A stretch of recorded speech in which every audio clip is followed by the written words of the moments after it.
نبي بعده. أما بعد فأعوذ بالله من الشيطان الرجيم. بسم الله الرحمن الرحيم. يا أيها الذين آمنوا ادخلوا في السلم كافة ولا تتبعوا خطوات الشيطان إنه لكم عدو مبين. محترم حاضرين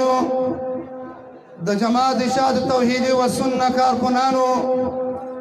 السلام علیکم ورحمۃ اللہ وبرکاتہ. محترم حاضرین، موږ د هغه جذبه نه راځي، خو د دې د جذبې په وجه واقعي په موږ کې هم جذبه پیدا شوه.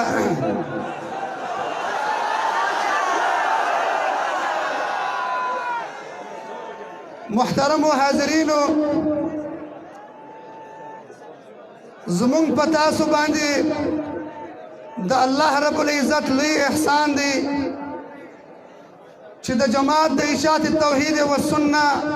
دا واحد دا زمونږ جماعت دی. زمونږ جماعت پر هر محاذ باندې عصمت انبیاء علیهم الصلاة والسلام دفاع صحابه، دفاع ائمه مجتهدین، دفاع علماء دیوبند، دفاع علماء اشاعت، جماعت اشاعت، تنظیم اشاعت. واحد زمونږ جماعت دی چې په دې جماعت کې کم انسان، کم کارکن، کم عالم وسیږي، هغه انسان ته الله پاک عزت ورکوي. تاسو ولیدل هغه انسانان چې د جماعت څخه لرې شوله، د هغو کوم انجام سو. زمونږ جماعت د انبیاء علیهم الصلاة والسلام کار، د نبی کریم صلی الله علیه وسلم پر نقش قدم صحیح روان، د صحابه کرام رضوان الله علیهم اجمعین پر هغه نقش قدم روان. صحیح ترجمانان د امام ابو حنیفه رحمه الله تعالی، صحیح ترجمانان د علماء دیوبند، د مسلک دیوبند، صحیح ترجمانان د اشاعت التوحید والسنه، دغه جماعت، دغه ملګري کارکنان، دغه علما سره جمع کړي دي. محترم حاضرینو،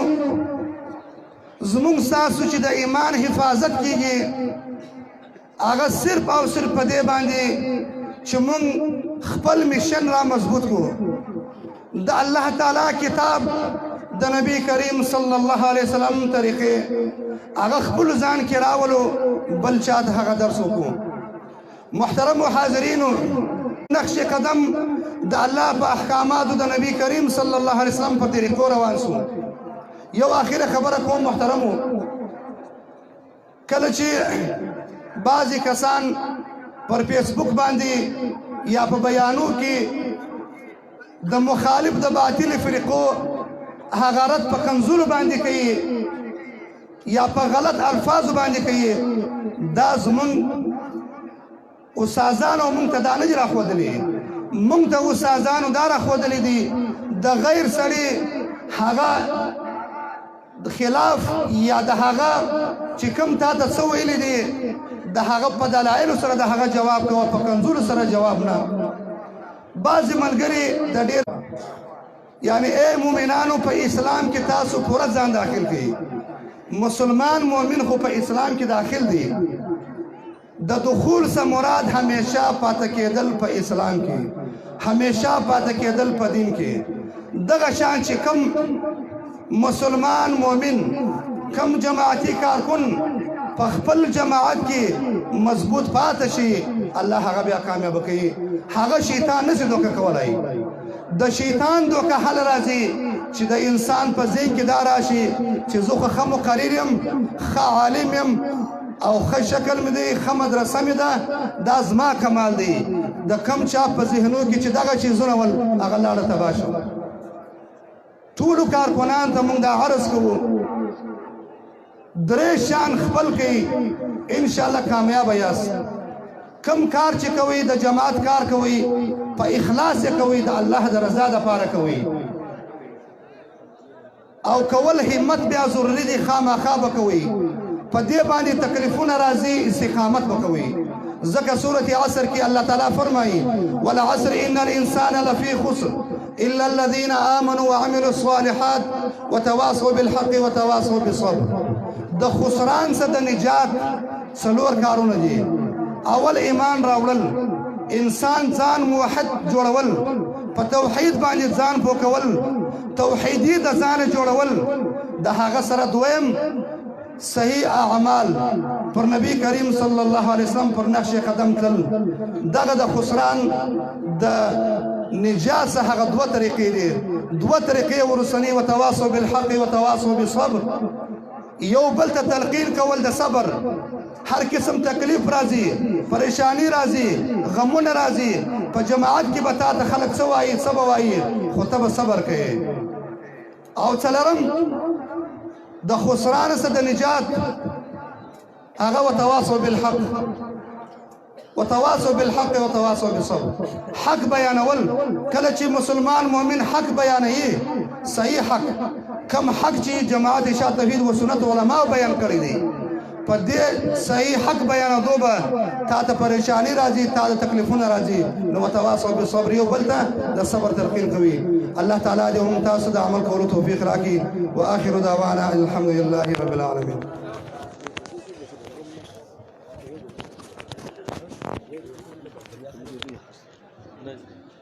سلور مذهب حق دی غیمنم چی سوچ وندی یما. سلور مذهب حق دی غیمنم چی سوچ وندی یما. زخو پنچ پیرے یما، زخو پنچ پیرے یما. اس دعوت ورکوم حضرت مولانا عبدالغفور صاحب تا شتیال چاغی مائک تا تشریف روڑی. حضرت مولانا عبدالغفور صاحب گلگت پاکستان.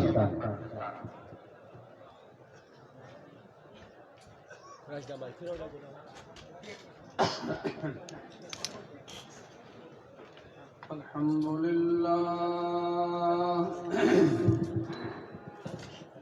الحمدللہ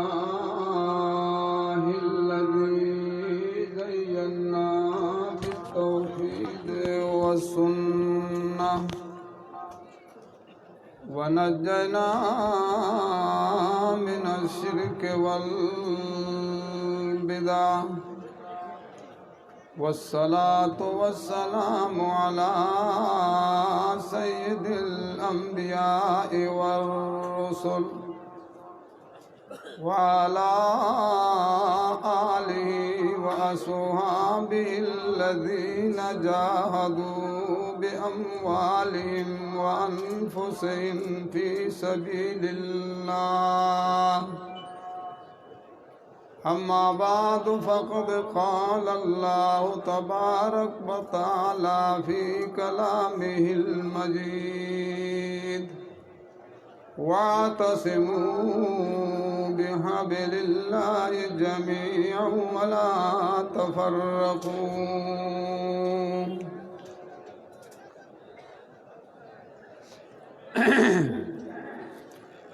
زما عزتمند حاضرین اکابرین علماء کرام مشایخ اعظام طلباء کرام موتا زمو پشان دی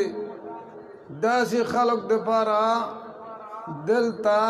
بیانون دی پارا تقریر کول دی پارا هیڅ ضرورت نشته. ځکه چې الحمدللہ ثم الحمدللہ جماعت اشاعت توحید و سنت د څومره اکابر او مفسرین دلته جمع ده او اکابرین دلته جمع ده مقررین دلته جمع ده. نو موږ ته بیانونو ته هیڅ ضرورت نشته. البته یو خبر زما ذهن کې وو پوخانا، هغه خبر دا و چې زه خپل کلی کې خپل مدرسه کې ناست یم اچانک یو جماعت راغی ویل چې یاره تاسو څوک یې څومره کسان هغه ټول ما دننه راوړل زما وروڼو زما صرف دا مقصد دی چې خپل جماعت شاه توحید سنت ګلګت بلتستان بشمول کوهستان دې باره کې یو دو څو خبرې کوم دینا مخ کې زموږ کوهستان اکابر علما ضلع دیامر ګلګت بلتستان اکابر علما د حضرت شیخ مرحوم مخصوص خصوصي شاګردان وو هغه کال کې موږ شیخ القرآن هغه نه وروسته یو څو شی د زموږ دغه تنظیم کې موږ په غرونو کې جبال کې کېنو لیکن خپل اکابر هغه مشر موږ نه دی پرېښی خپل هغه اکابر تنظیم نه دی پرېښی خپل اکابر کوم مشن کوم چې هغوی کړېدلي وو څه شی الحمدلله اوس پورې زموږ واحد جماعت دی چې صرف مخکې سر بنا هم نه و زما روان دی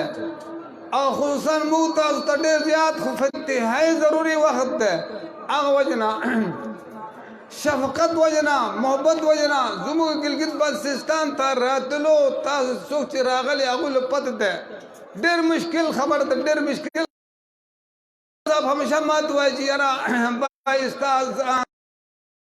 یو هفته لګي بره تلو پورې بیا دلته راتلو پورې ډېر ستړي کېږو موږ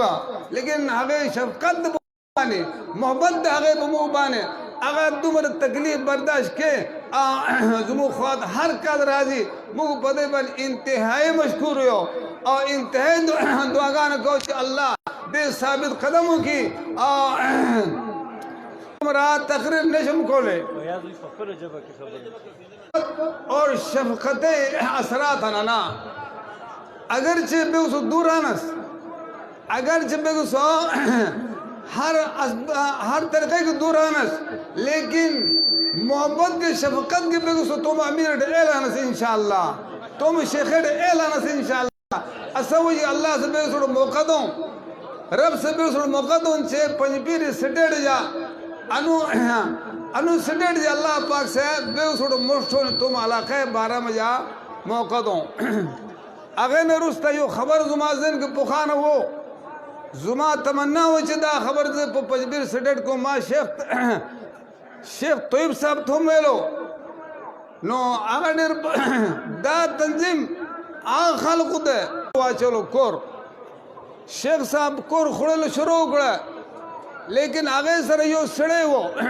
تور پٹکے والا یو برکتی جوان سڑے وہ نو زما خواش اور تمنا داشو چیزے شیخ مبارک دا سڑے نے معلومات کم اگر سڑے تو ماں اشارہ کر دل تراش بھائی اگر زما خواطر آگئے نو ماں وجی یرا شیخ صاحب کو ٹول عمر پہ قرآن خدمت کے تلی دے پہ تکلیفون برداشت کر دے مصیبتون برداشت کر دے اس دے حالات سنگ دے اور سنگ نہ دے اللہ پاک دل سے نعمتون ورکے سنگ ہوشو نو اغول چھے زما اور شیخ صاحب کور یو زائیں کی دے قبر یو زائیں کی اموگا کل چھے شیخ صاحب راتلو نموخ کے دا ٹول قبرستان پو تیرے کو ہوئے تیرے وہ دیر راگ ہے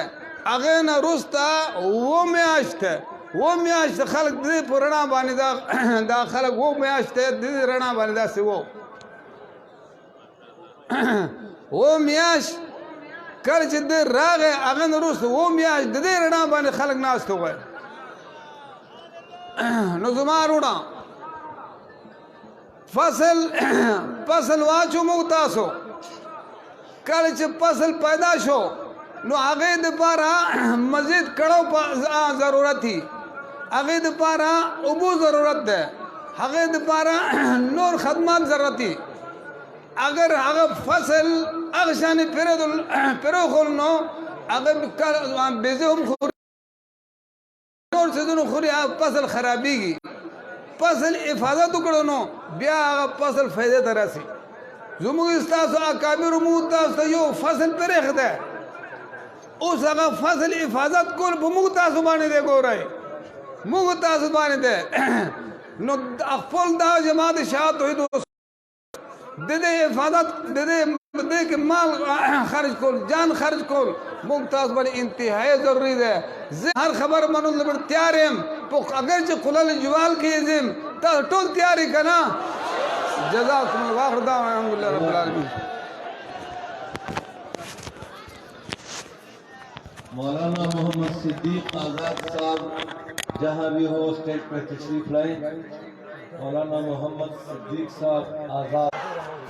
ارادے بدد خور سریوکم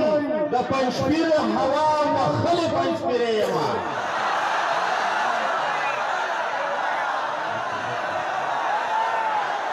ارادے بدد خور سریوکم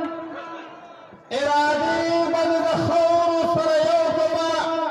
دا پنشپیر ہوا مخل پنشپیر یما زندہ مردان امیر حضرت مولانا نور واحد صاحب علی تفواز کون جمعی کی تشریف رہو دا سوال مولانا حسین شاکر سے یا مولانا شیر رحمان سے ایک چرتوین آج اسٹیج تشریف رہو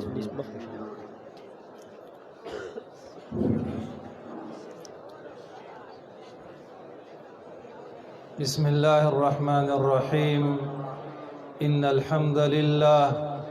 الحمد لله وحده والصلاة والسلام على من لا نبي بعده وعلى آله وصحبه أجمعين أعوذ بالله من الشيطان الرجيم بسم الله الرحمن الرحيم وقضى ربك ألا تعبدوا إلا إياه وبالوالدين إحسانا نهاية قابل قدر قابل احترام دا جماعة إشاعة التوحيد والسنة العالمية شيوخ علماء كرام طلباء عزام او عوام رونو مسلمانانو دا الله تبارک و تعالی شکریہ منتاصل ادا کول پکار دی د ټولو نمخ کې چې الحمدلله الذي هدانا لهذا الله منتاصل دلته دی اجتماع کې عظیم اجتماع کې د حاضرېدلو توفیق راکړ پروسه کال یو د دینه مخ کې تقریبا اتلس کاله مرګرو به شرکت کړي وي ډیر زمونږ ستاسو داسې مسلمانان رونه شيوخ علماء کرام چې هغه زمونږ سره اوس په دې اجتماع کې نشته د دنیا نه هم تللی دي دا مغفرت نصیب کی جی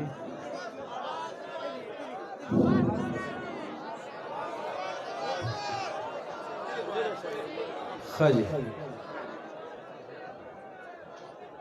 راته د توحید عقیده ایمان نصیب کړي دي او بیا د داسې جماعت سره زموږ تاسو تعلق پیدا کړي دي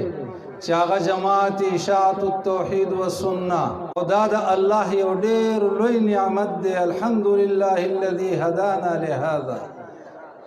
دویم حکم په دې آیت کریمه کې چې کوم دی هغه یو عظیم نعمت الله بل بیانوي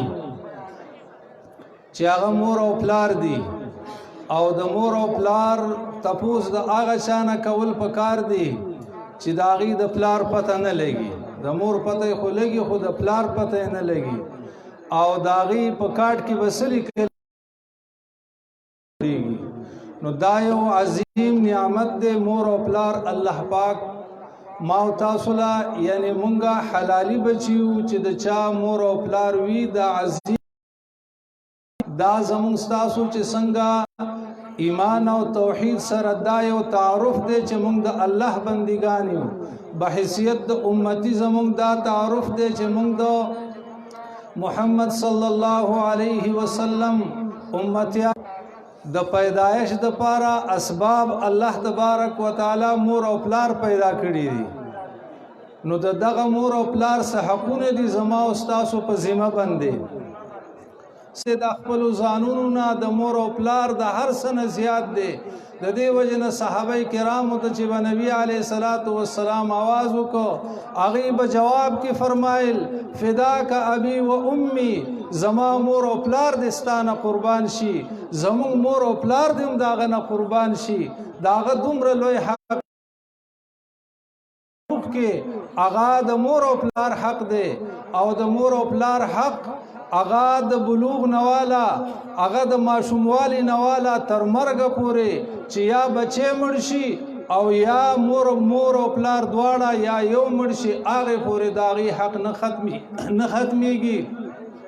د دې وجنه حدیث کې راځي چې هغه یو کس صحابي خپل مور پوګه باندې راغسته د کعبه شریفې نه چار چلیږي د الله رسول صلی الله علیه وسلم په امین وای هغه درې خیری دی یو خیره پکې دادا چې کم کس مور او پلار دواړه یا یو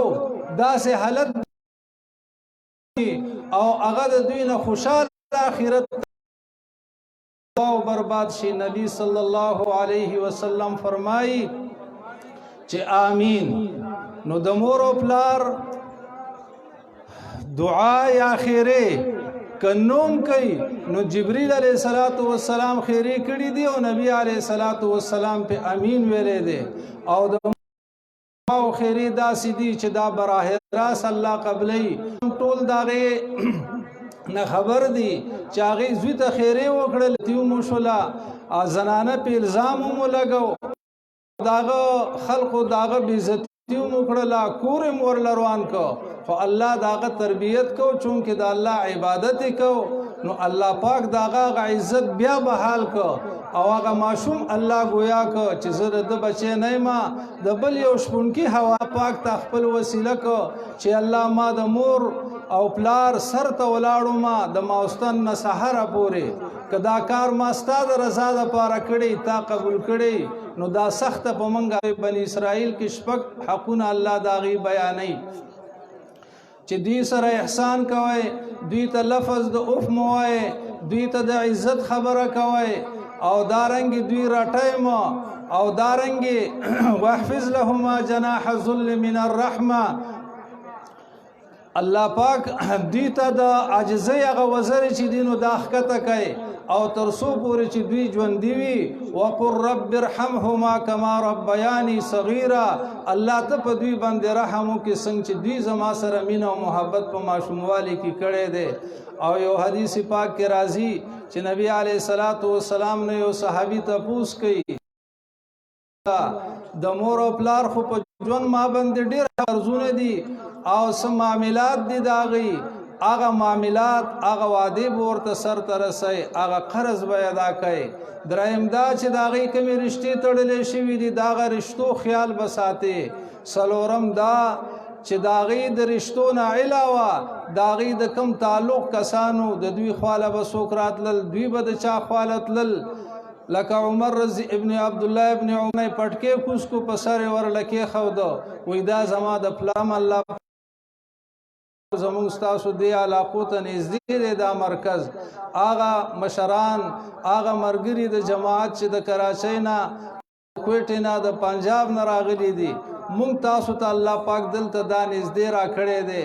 دا الله په ټولو نعمتونو باندې شکریا ادا کوو په توحید عقیده باندې په دې جماعت باندې